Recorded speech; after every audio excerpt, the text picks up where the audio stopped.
Welcome to episode 71 of the AskShell.com podcast. We are answering emails from homeowners like yourself. To have an email answered in the next podcast, go to AskShell.com, click on Ask Shell a Question. It is that easy. We do not share any emails with anyone. G'day, Shell. How are you today? Hey, it's just that easy. Hey, that's where it comes down to this podcasting, folks. And AskShell.com podcast episode number 71. And Morgan, that's absolutely great. Think of it.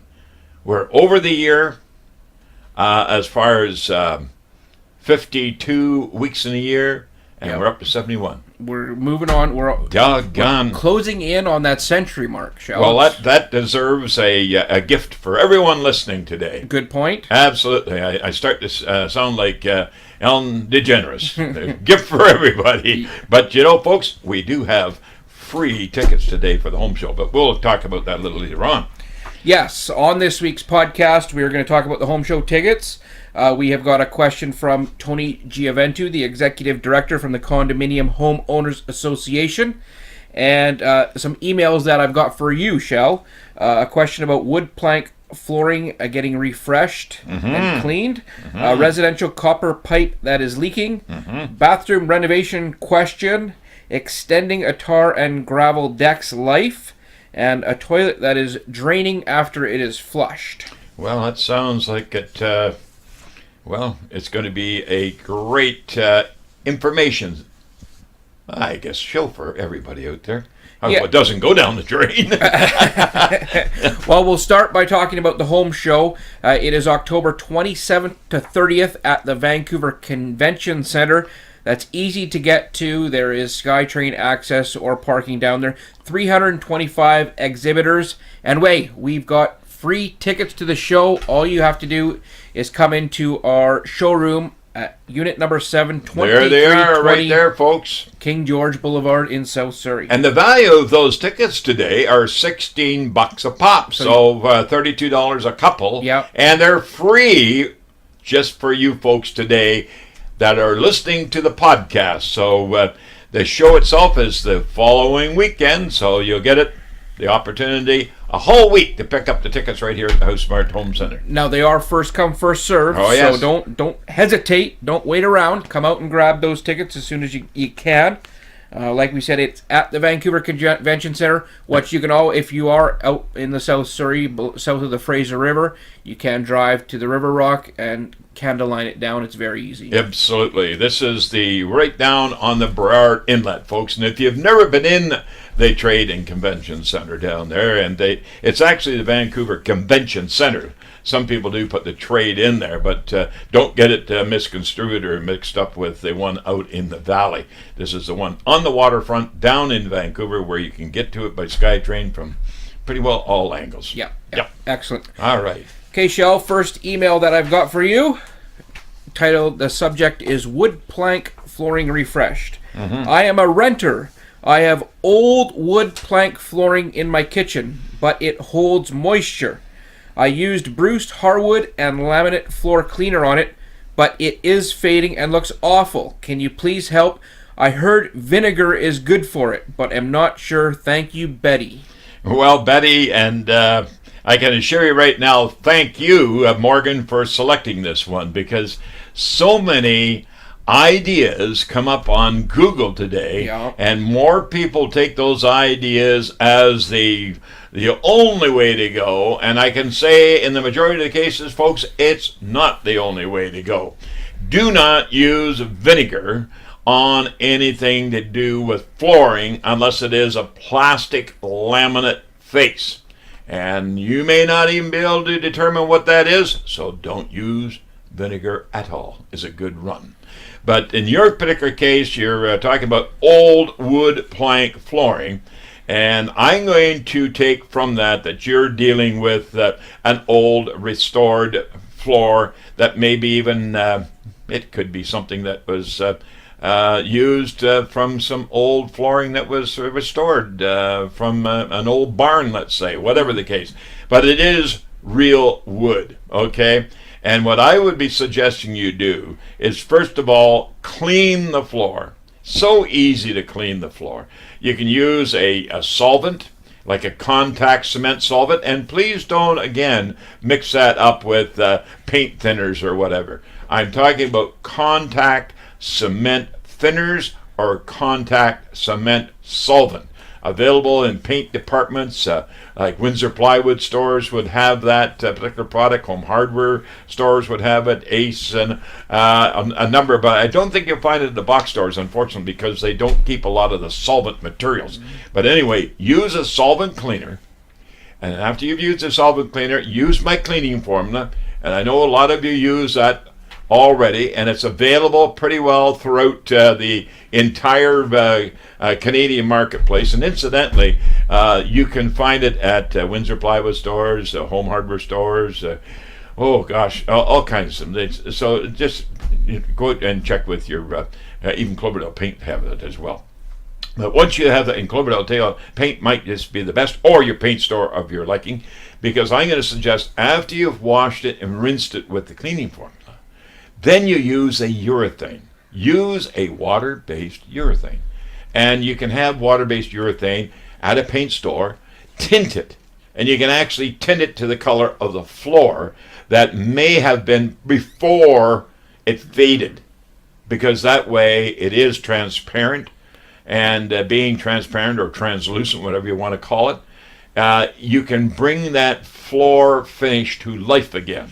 Would they be able to have those tints on file in there, or would you have to take a sample of your flooring in there? Take a sample of your flooring, if best, or even a picture of it. Yeah. But also keep in mind that if it's a little too light when you have it tinted, you can do a little test area somewhere in the home, and then if it needs to be darkened, you can always darken it. And actually, you can even lighten it a bit. But the main thing, let the paint store do it for you, or the paint department do it for you.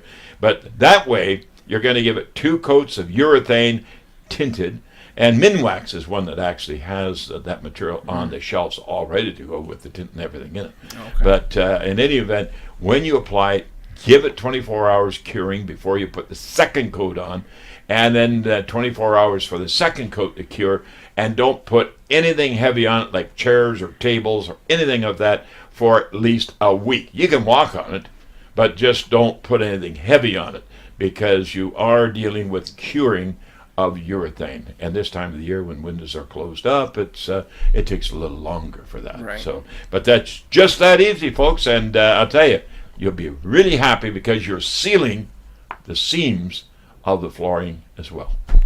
Next email. Subject is residential copper pipe is leaking. Our water pipes are under a tile floor.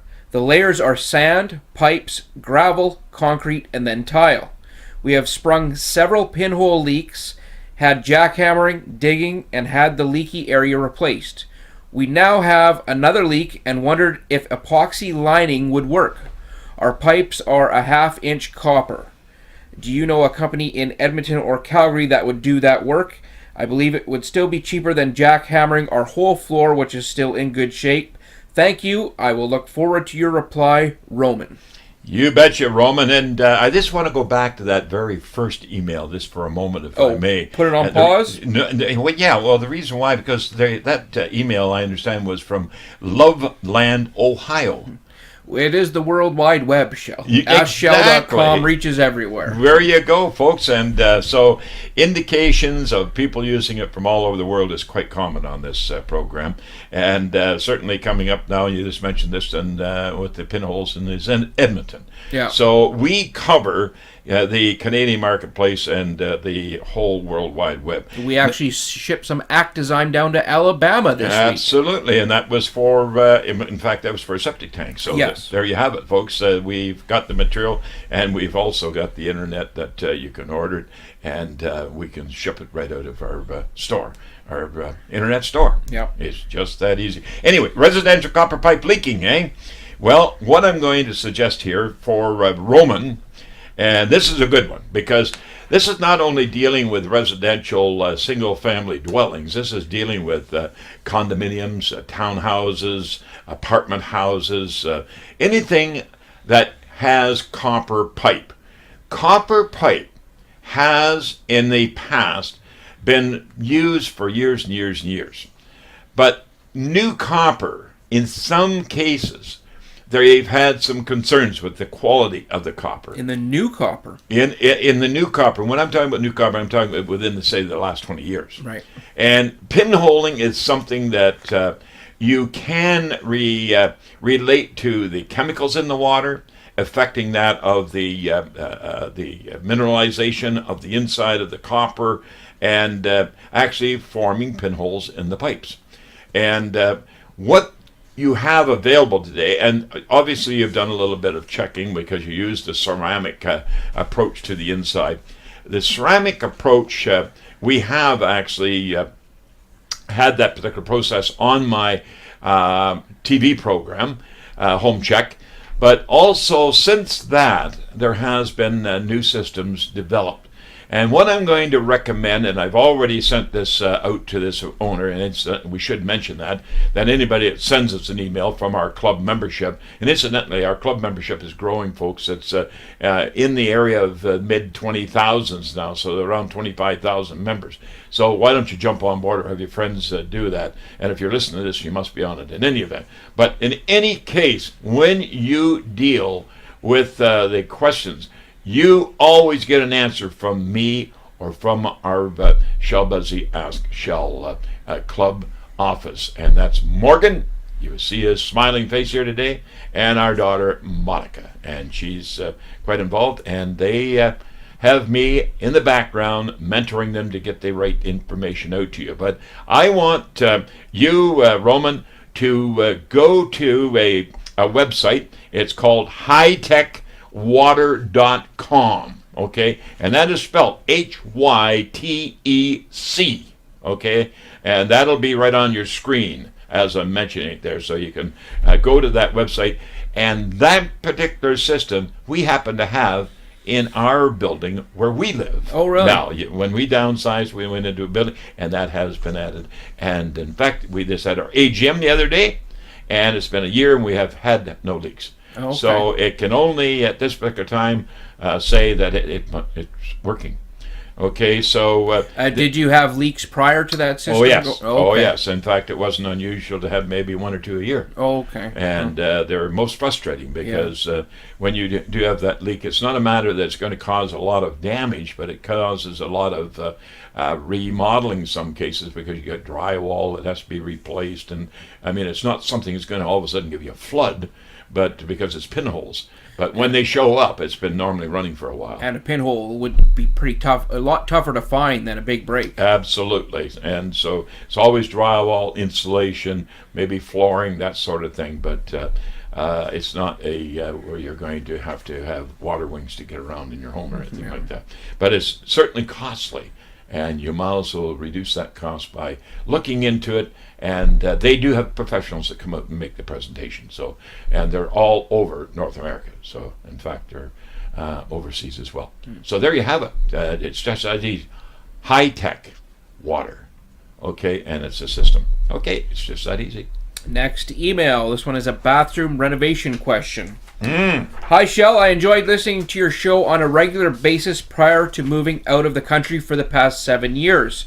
My wife and I are now back in Calgary and considering a renovation to turn our existing 2-piece master ensuite into a 3-piece. The plan calls for a 2-foot cantilever extension along the 5-foot length of our bathroom exterior wall and would require the shower to be located mostly within the cantilever, with the shower walls and most of the shower floor being located inside the cantilever. The cantilever exterior wall would be flush with the roof line, with no roof overhanging the cantilever. We currently have a window on that wall, but would require the window to be inside the shower in order to keep it. We would appreciate your thoughts on this potential renovation, including long-term concerns with the shower on the exterior wall, shower floor on the cantilever base, and whether we should look at a foundation versus simple cantilever. Thank you in advance, Shell. We really need some help here. Fred. Well, Fred, that's a very good question, and certainly one that would involve a contractor that is going to require plans that you are going to present to your local building permit office, and that plan would have to be drawn either by a designer or possibly by the contractor. If you were to use our services of Busey's Home Improvements and Renovations, they would certainly see that all that is taken care of for you, and that's part of our referral network and certainly services that we provide through the Busey Home Improvements and Renovations. So let's get back to what it is you're wanting to do, though. You're wanting to increase your bathroom in order to put in a shower, and that shower is obviously going to be a walk-in shower. And a walk-in shower more so than a tub, so your tub is going to disappear. And if you have a tub, but in any event, putting it into the cantilevered section, that cantilever certainly means that there's going to be an extension on your joists, and those could be sistering back into the main under floor or under certainly in the crawl space or in the basement, and those joists will be coming out to support underneath the overhang in order to give the extension you require for the shower that you want to put in. The item that I would suggest, first of all, get rid of the window. You don't need the window. And also consider putting a skylight in the roof. The skylight will give you the natural light that you're looking for anyway, but also the window may be the only venting that they have, Morgan. And having a vent as a window only is not today's way of getting rid of moisture. Right. As you know, we have to now get into putting in exhaust venting. So exhaust venting means an exhaust fan controlled by using a dehumidistat. The dehumidistat is set with the moisture level that you're obviously going to have within the home. As soon as you have a shower or a bath, that moisture level is going up. It turns on your exhaust fan automatically, leaving it on until such time as the moisture level's gone down. Okay, but I will get around to in a moment here of what you should be doing after a shower or a bath in any event. But that process is going to require permitting. That process is going to require a contract with whoever's going to be doing the job, and you'll want it in writing. Make doggone sure it's in writing, because if you don't, well, I don't want to have to receive the call when you're in dire need for help in order to get around that sort of thing. You don't want to have to get to that point. Okay, but as far as the all the framing taken care of on the cantilever, the roof line, out to the soffit line, out to the fascia line, and putting in a skylight for natural. But the shower itself, I'm going to suggest very strongly being on an outside wall, because it is going to be an outside wall because you got the extension under the overhang on the cantilever. I would suggest using a cultured marble or large slab type of ceramic or porcelain, that type of, but my preference would be to use a slab cultured marble. Insulation obviously would be like a Roxol insulation plus your poly vapor barrier, and sealing it up and putting in good quality plumbing. And your plumbing may come off the inside wall, or that would be your left or your right or your back or your front of the shower, rather than putting it in the outside wall. Put it in the wall that's going to be more or less contained closest to the inside wall of the living cavity of the home. That way you're not going to have freezing problems, but keep in mind freezing is not a concern if you have it properly insulated, and using foil wrap around the piping to give you everything that you require, including drainage on the underside for the drain back to the sanitary sewer line. But you're in for an interesting project, but one of which you're going to be certainly very what would you say, well equipped with all the information and your permits in place for plumbing, electrical, and framing. That'll be your building permit. And the building permit, make sure you do call for the inspections, because you will find, no matter where you are in Canada, there is a national building code and a local code, and the local code takes precedent over that of any national code. Okay, so all that is in place. So the whole project is going to be good, better, best, whatever you do and whoever you're going to have do the job. But in Calgary, where you did indicate that you're going to be doing this, you do get those weather conditions that one day you have it very mild, and within an hour you could have it freezing, called a Chinook. Yeah. So be careful on that, but that's why you have a building code, because the building code covers you on all that. Is there an issue with having the window inside the shower? Could that lead to There's problems? really no issue with it, but when you don't have to have it, why have it? The reason why it would be there in the first place is because of the venting of that era when the home was. They moved out of the home for 7 years, but that home could have been built back in the 60s. And I'm assuming it is, because I didn't hear anything in the question in the email with regards to a fan or an exhaust fan. So I'm going to assume it's not there. And the window's there, so you open the window. But those days are gone. Homes are not as loose as they used to be. Now they're tightened up. Even if it's an older home, the reconditioning, the remodeling, the new sidings, the new windows, all these things are tightening the envelope up. So you want to build anything onto it renovation-wise, proper permits, and do it right. It's just that easy, folks. You are listening to episode 71 of the AskShell.com podcast. We are answering emails from AskShell.com club members. Go to AskShell.com and click on Ask Shell a Question. It is just that easy, Shell. You bet. A couple more emails before we do get the answer from Tony Gioventu for our condo question of the week. Right on. The subject of this email, extending tar and gravel deck life. I have a large tar and gravel deck that covers a carport, cold room, and wraps around halfway around the front of the house. I believe it is original to the house, which was built in the 50s. It is not leaking, but it has spots of moss. Is there a coating that will extend the life that will stick? I have interlocking cedar deck boards, 48 inches by 48 inches, from Sunbury Cedar, that are also reaching the end of their life. Sunbury says they do not have the jig anymore and don't make them. Is there a cost-effective option other than those 12 by 12 interlocking deck tiles that are too expensive for a large deck? Thank you, George. Well, George, and certainly Morgan, that another good selection as far as questions, because we are dealing with an extension on a tar and gravel deck, and some soft spots in there, and I'm sure the soft spots are in the wood component. They're very likely in the membrane or the structure of the deck itself, which is the tar and gravel. So I would be suggesting very strongly that bite the bullet and do it right. And what I mean by that, doing it right, take it up. You've got, I know the product that you have, the 48 by 48 inch deck squares, and the deck squares made from cedar, from Sunbury Cedar. But the longevity of them untreated, you're going to end up with rot. Doesn't matter if it's a cedar or not, you're going to get some rot.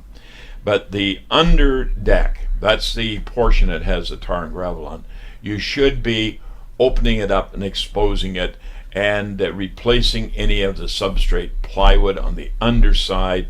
And at that particular time, when you are doing that, you're going to put in proper treated plywood, for example, and then putting a torch-on type of roof over top, or even going to the product now by Duradeck and tile deck. The tile deck, Yes. Exactly. The tile deck is a product that is wonderful underneath wood decks.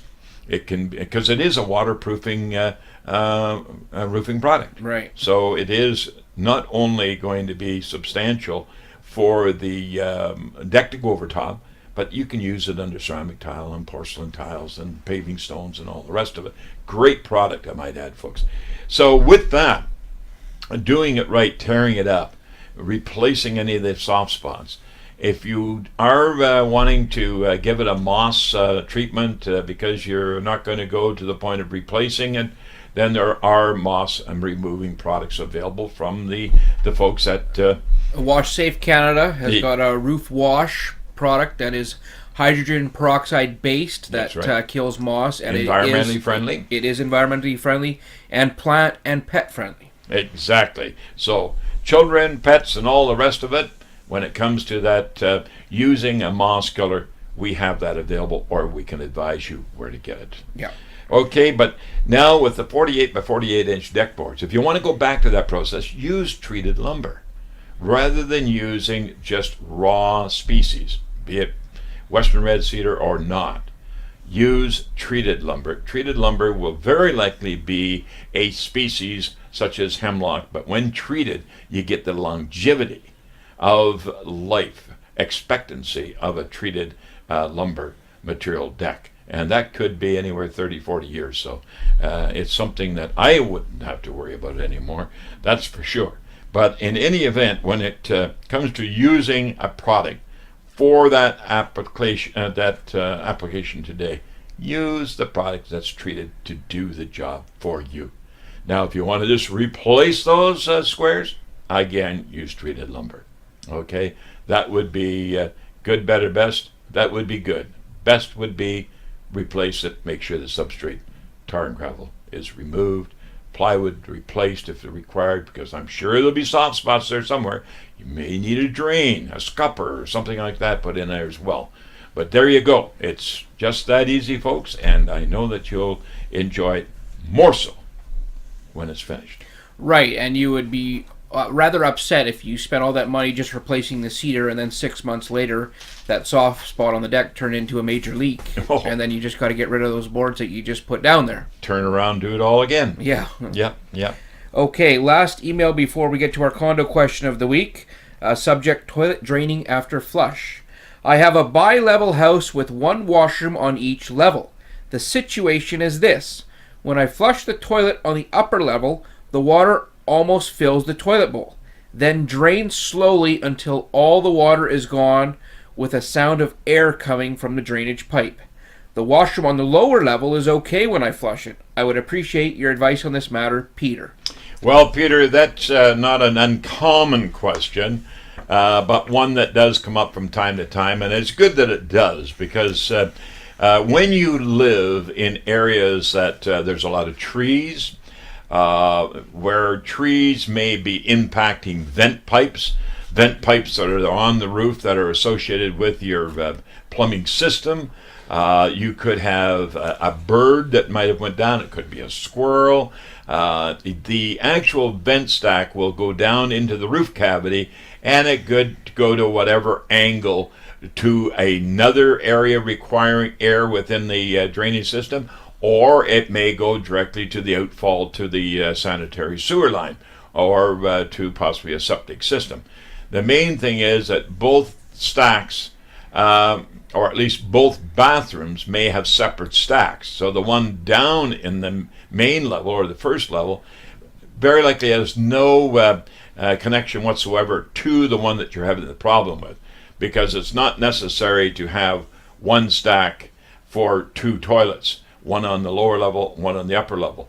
But I would think in your particular case, you'll be dealing with one for the lower and one for the upper, and the one for the upper is the one that's got the problem, and it's starving for air. So when you flush the toilet bowl will fill up, and then it will slowly drain away to the sanitary line, saying that it is bypassing whatever happens to be in that pipe, but very slow. And being very slow could be very dangerous, because you could end up with overflowing of a toilet, or it could be possibly even leaking up into the roof cavity if there happens to be a pipe loose. And it's not unusual on a vent stack, Morgan, to run into where they put the ABS pipe together, but they haven't glued it.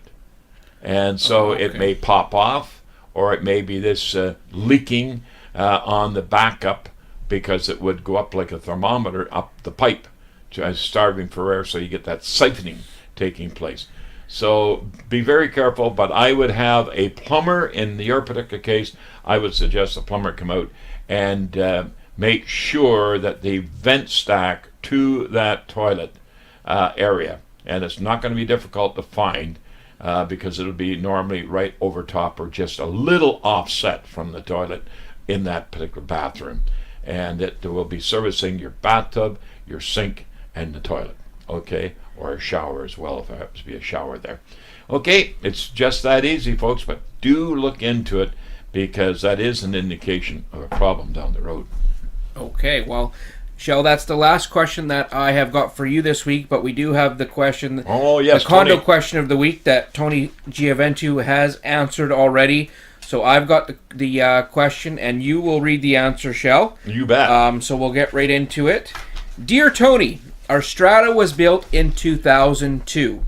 We have 118 residential units and 18 commercial units.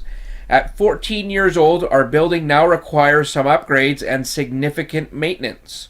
We have two problems, though. We have very little money in our contingency reserve fund, and we do not have a depreciation report. Our Strata was told to exempt from the report and wait a few years for the industry to sort out how reports would become standardized before we started. So we waited, and here we are with no money. Owners fighting against Strata fee increases to pay for maintenance, no depreciation report, and everyone afraid of what might be in our report, so nothing is getting done. We are very concerned about our investment and the special levies we could be facing for our roof next year. James. Well, that is a great question. And folks, when living in a condominium, townhouse development, detached home development, bare land strata, whatever, wherever a strata is located, you should belong to CHOA, C-H-O-A. And I'll see that Morgan puts that information on the screen so you can get right to their website. But anyway, Tony writes, and I'm going to read what he writes because he spends a lot of time out on the road. Dear James, Strata owners often forget their principal obligation. The Strata Corporation must maintain and repair common property and common assets. That obligation begins the first day the Strata plan is registered and commences operations. Depreciation reports are only a planning tool. And boy, I want to stress that. The Strata Corporation is not bound to the projections, costs, or even the types of repairs or replacements that are due when the project is necessary. Demonizing the depreciation report and a planning process only results in a strata being unprepared for the future. Tragically, for many strata corporations, a lack of knowledge often results in waiting until the building component fails and then urgent repairs are required. To a strata corporation and the owners, this only results in a loss of control over a contracting process and unnecessary costs because of emergencies. Whether a strata corporation pays for future repairs through planned savings as part of their annual budget and strata fees, or whether you require special levies, does not change the outcome of the cost. For some strata owners seem to believe that it will cost less for special levies than it will if the strata plans for the long term. There is no evidence to support this, and the substantial anecdotal evidence to the contrary. A depreciation report provides the strata with a roadmap for the next 30 years of building operations. If you know when the major components require maintenance or renewals, such as your roof replacement, your strata will have time to investigate the scope of each project, review the best options for the construction and services, retain a consultant to set up the specifications for the scope of work, invite competitive bidding, allow for contract and legal negotiations, and schedule repairs for the best season. He also carries on here, consider the legislative benefits to depreciation planning as well. It only requires a majority vote to determine how much is being contributed to the contingency fund each year. The approval of special levies required a 3/4 vote. That's 75%, folks. A $500,000 special levy will cost each of your owners around $3,600, depending on the unit size. If that was planned, and it would have only been around $30 a month over 10 years, and only requires a majority vote to approve the project expense from the contingency fund. For each person who does not pay their special levy, the Strata will require a court action. So let's read that again, stress that out.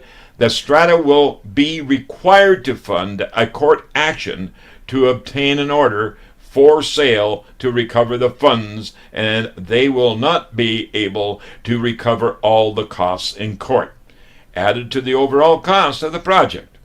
It's up to each strata to choose their planning method. But if you don't plan for repairs and rely solely on special levies, the results are often the same. Deferred repairs, added costs, emergencies, and devaluation of the property. You may not be able to avoid your next levy for a roof, but you can start to plan for other future repairs. Folks, it is just that easy, but it is costly if you don't prepare yourself. So if you haven't went about putting together or having a depreciation report put together, then I highly recommend you do it, get at it as soon as possible. Because when in doubt, don't pout. Let Shell help you out. And Tony Gioventu, I thank him for sending the results of that inquiry, which I just read, and I tell you, he is right on the money, because he's the one that is your guiding light. So thank you again, Tony. Yes, we will look forward to our condo question of the week next week. But that's it for the end. We've come to the end of episode 71, Shell. A reminder, we do have home show tickets available at our South Surrey showroom. First come, first serve. It's at unit number 7, 2320 King George Boulevard in South Surrey / White Rock area. And they can phone. And put hold on a couple of tickets if you want. The main thing is just give us a call. The number's right on the screen there. And give us a call, and we'll put your name on them. And you can come on in and, hey, pick up your tickets. Yes. $32 for a couple. That's and they're save free. money. They're free. Absolutely. To have your question answered in episode 72, just go to askshell.com, click on Ask Shell a Question, and submit it in to us, and we will get it into next week's podcast. Shell, we will talk to you next week for episode 72. Episode number 72, folks, and we look for you to participate. We look for your family. We look for your friends. Anyone that has a question, anyone that would love to be part of our club. We do not share any email addresses. So your club membership, which is free, allows you to get podcasts every week and also a newsletter at the end of the month. And we keep you up to date with coffee breaks as well on services that we provide. And I can tell you, it is just that easy. So thanks for listening. Thanks for watching. We love you all. Bye-bye for now.